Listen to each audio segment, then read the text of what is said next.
Hello, hello, hello, and welcome back to another episode of Two Angles on Angling. This is Jordan with my co-host. It's Ryan, guys. What's up?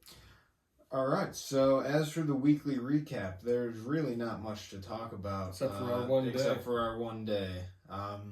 So Ryan and I, was that Tuesday? Yep. Tuesday, got out on Lake Erie, and we're one of we were the only boat that was actually Before we go there, we got to Yes. refresh. Yeah. So when we ended last week, the water was stained, and we weren't super optimistic about what the upcoming week is going to hold because of cold temperatures, like super cold temperatures, wind, stained water.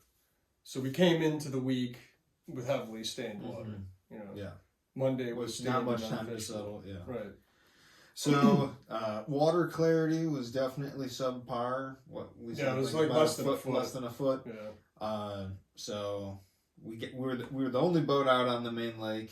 There's a few boats in like the harbor wall area, but so we're out there, and Ryan was using a 3/4 ounce swim bait, and then I was using a 5/8 ounce bucktail, and we fished a whole lot of water, different various depths and everything, and this one little stretch, probably within like 10 minutes of one another. Ryan caught the first fish, which was a 2-pound smallmouth, and then 10 minutes later or so, you caught that nice, almost or whatever, around 5-pound smallmouth, and then that was it. I caught a scale off a fish, so that was something, but nothing else happened after that. So we were out there 3 or 4 hours, and if that called it. So it was good to get out. Saw huge flocks of birds. Lots of old squaws cool out there for sure. But yeah, I mean,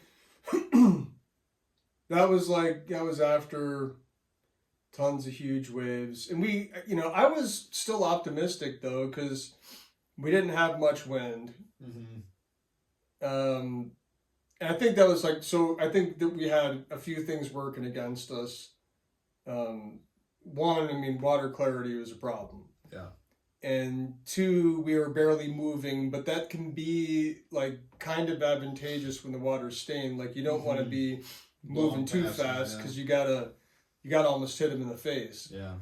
And three, there was just an insane amount of gizzard shad around, man. Just huge clouds. I forgot about that. Huge clouds of bait down there. Those fish, the water's stained, but they have food for days just hovering on top of them right now. So you got those three things working against you can pose a problem. The presence of bait isn't always a problem. That can just keep them on the feed, and they just react to something that looks a little bit different, or they could just be well fed and chilling. You just don't know. But the water clarity in our movement was a problem too. But we made some connections. And if you want to see that day and what I wore, at least, I did make a video that's on the Two Angles on Angling channel as well as the JD Outdoors channel. Went over everything I wore for that day, and to be honest now, and I didn't mention it in the video, I was a little too warm, not gonna lie. It was not as cold out as I thought it was going to be out there. The wind wasn't as heavy as I thought. My hands got cold, but my body, I don't know why my hands got cold like that, but they did. My body was fine. Yeah, but so that video's out there too if you guys want to check that out, get a little bit of fishing action in if you haven't been out on the water yourself. So that is pretty much the recap of fishing. I had 20 minutes or so. I fished on the way down to Pennsylvania on Thursday. Stopped at this one spot on the Genesee that I usually stop at. It's at the halfway mark, so I stopped there, fished a streamer for a bit. Did not catch anything. However, as I was turning to leave, a barred owl? Is that the... Yeah, a barred owl flew over, and that was freaking awesome. I now I'm probably getting close to 10 owls I've seen in total, but they're definitely an elusive bird. And that's the first one I've ever seen, so that was super awesome. seeing it, kind of descend across the stream over me, that was awesome. Then from there, on the drive down, I saw multiple red tails. And then on the drive back today, I saw 2 red tails, a Cooper's, and a bald eagle. I saw the nest, actually, for the eagle. I was driving, and I looked to my right, and I was like, oh, wow, that nest could only possibly be for a bald eagle. And I was driving right over a stream, and then I turned and looked to my left, and there's the bald eagle, and I was like, sweet, love it. Trying to think of any other I've barely seen any deer. Oh, the fox. I was down at, so this is worth talking about too. So when I was down at PA this weekend, I stayed out in the garage with the wood burning stove, and that night, Thursday, when I got down there, you texted me right about after I set up shop and everything there, and you said something along the lines of, "It's cold. Things are gonna die tonight." Yeah. And then I got down into the 9 degrees. It was 8 degrees there. Yeah. So, I was like, I'm gonna give it a go. People have done it. I got the fire. I've got my cot and all the that's all that. It'd be fun. Yeah, it was good. So that night was great. Prior to going to bed around midnight, I was waiting for my brother to show up, and we were in the garage, and he was like, "What is that noise?" And I was like, "Yeah, I don't know." So we walked outside, and I played you that recording earlier, and after much listening and trying to figure it out, we've kind of come to the conclusion it's a fox cub. Pretty unique noise. I thought it was an owl or something, like a screech owl or one of those. So it was not. But we were thinking a bobcat, and we played that for a bit, and I was like, "Oh, that kind of sounds like it," and hemmed and hawed. But yeah, so that was another pretty neat wildlife encounter. Trying to think. There's not much else I can say. Snow, gloomy skies, frozen guides on your rods. Yeah, that night was brutal. Yeah. It's this whole week we haven't had a day. We might have gotten above freezing a little bit on Friday or maybe, but it was cold below freezing and snowed today. So I after we fished on Tuesday, all I've really been doing is reading, and that author, client / friend that I have, Robert Brighton, actually came into town and did a book signing at this Barnes & Noble over in Clarence. Oh, nice. But his latest book I just finished reading and just wanted to show up and give him props, and I got it from him directly signed anyway, but it ended up being a good book. I really enjoyed it. I didn't think I would, but anyway, so I went and did that, and just did family stuff, man. Just chilled, did inventory. I'm good. Finalized everything I need for Guyana. Everything's Nice. good. So today though, I decided, I was looking at it. So this upcoming trip that I'm doing to Guyana, which we'll get way more in depth on the pod that we do before we leave, but it's gonna be the most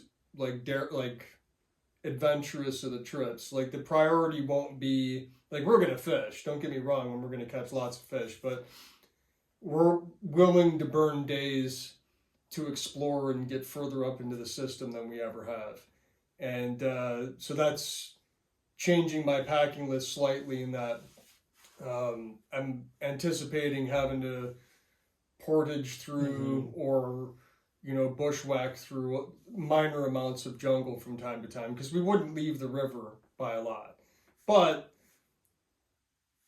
the river draws in life, so the things that live a super dense life zone is the periphery of the river. It's closest to water, all this stuff. So even hikes along the river, you're still at big risk. Not when you're walking on sand, but when you're going through the jungle, you just don't know. And it's the small stuff that'll fuck you up. It's not big things. It's smaller bugs, and like pit vipers and stuff. And the natives would do, like the boys there do an awesome job keeping you protected. But like last time I was there, I pulled off a bunch of ticks, and their ticks, there's no known vector. They're not vectors for any type of diseases down there.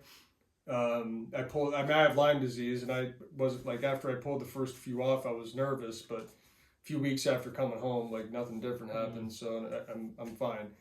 But I don't want ticks, and I definitely don't want to get hit by a pit viper because it'll kill you. Yeah. So I bought these. I was gonna ask. I bought these snake boots. Yeah.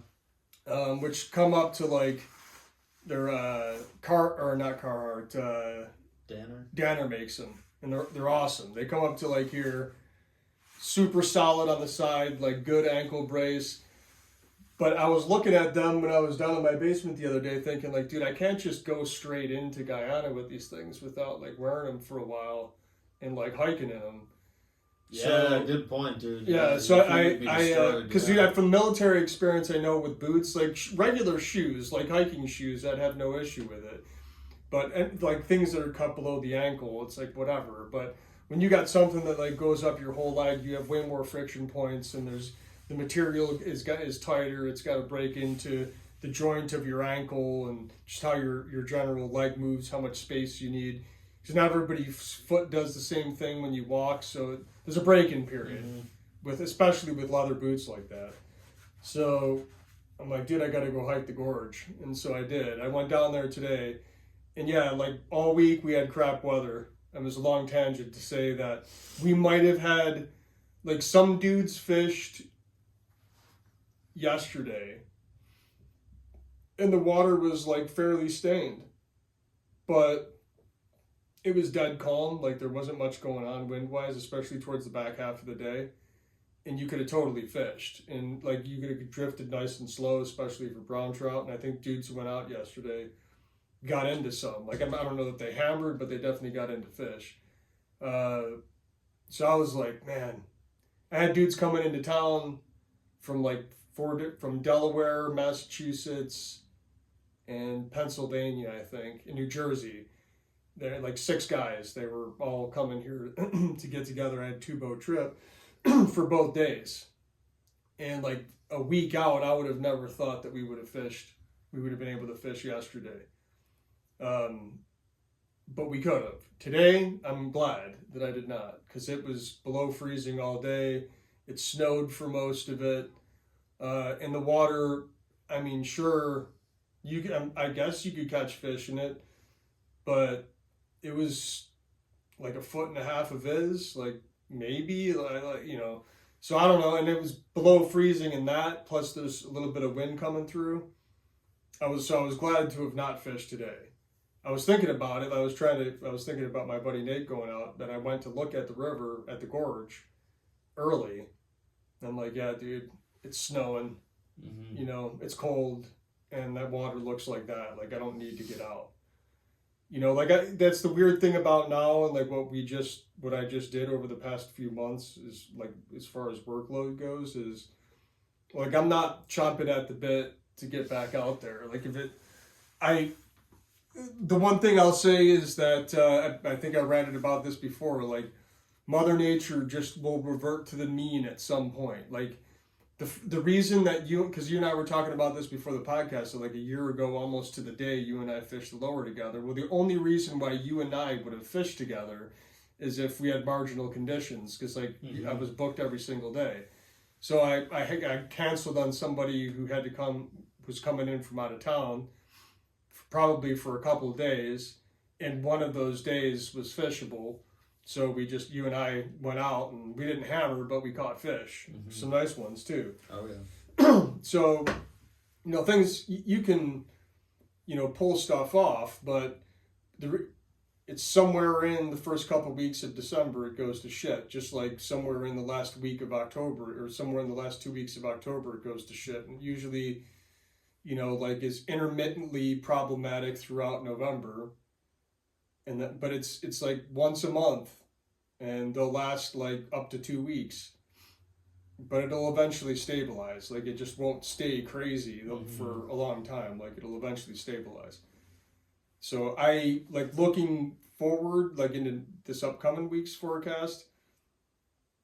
I mean, tonight it's supposed to drop down into the low teens again, but the wind's gonna die off. So remember, we have like marginal at best, I would say, crappy water clarity right now.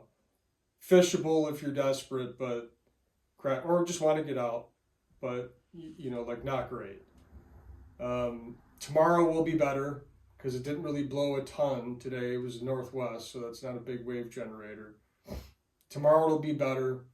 But then Tuesday, it's supposed to warm up into the mid 30s, and the wind's going to blow like crazy again Tuesday night. So there might be a window Tuesday morning. It'll be cold, but there might be a window Tuesday morning. But Wednesday, like Tuesday night and Wednesday, all hell's going to break loose. Like we're talking about 40 mile an hour. NOAA's calling for 15 footers again. So whatever clarity is achieved, this is gonna be ruined. Will in all likelihood be trashed come Thursday, if not Wednesday night. So Thursday we'll likely wake up to a trash system, and then who knows, man? I mean, like thinking beyond 72 hours the weekend is supposed to get super cold again. Like Friday might be fishable. Like I seriously doubt it. Like just because of color and wind. But Saturday might be possible, but it's supposed to be in the upper teens, low 20s.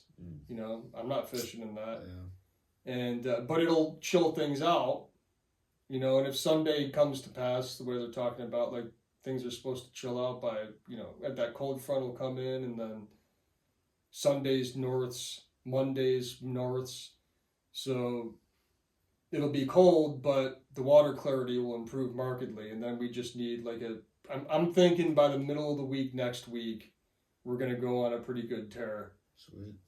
So between now and then, it's like I've been keeping myself sane with, like I was saying earlier, inventory and like just getting prepped with Guyana. All my travel for this upcoming year is booked. I just need to book flights for that Hell's Canyon trip. Speaking of which, anybody who's listening to this, I put this out there on my last blog, but all these bigger trips that I do that incorporate multiple people, like I do personal travel where it's like me and my family, or me and my buddy Brian, who I've mentioned before, or my buddy Nate. Like it's me and like one other guy, maybe a couple guys, where we're just doing something small, tactical, we need to stay light kind of trip. But I'm gonna also start doing like at least once, if not twice a year, bigger trips where, I can bring up to like 8 guys, which this Hell's Canyon trip, there's already 4 of us signed up for it, but we can take on another 4, no problem. So if anybody's interested in that, hit me up.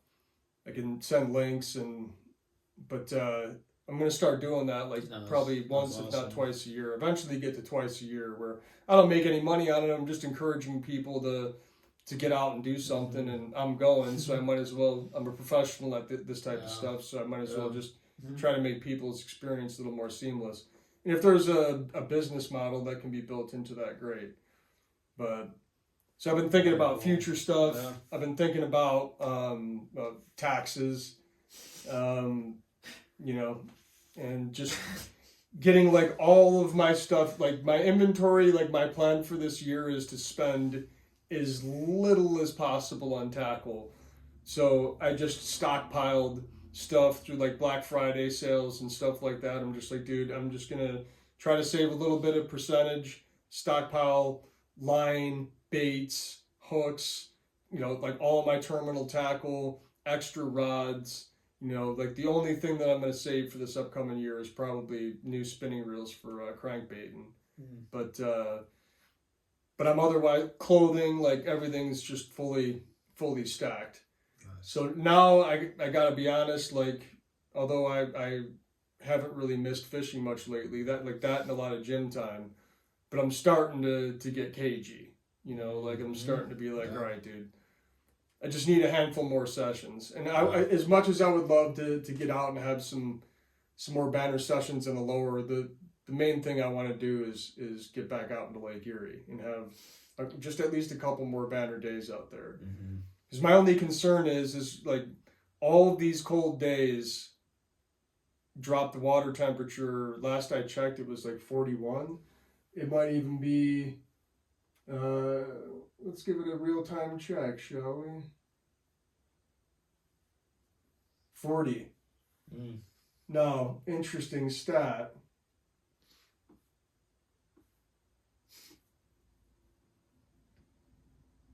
Rare has the occasion been? Oh, not rare.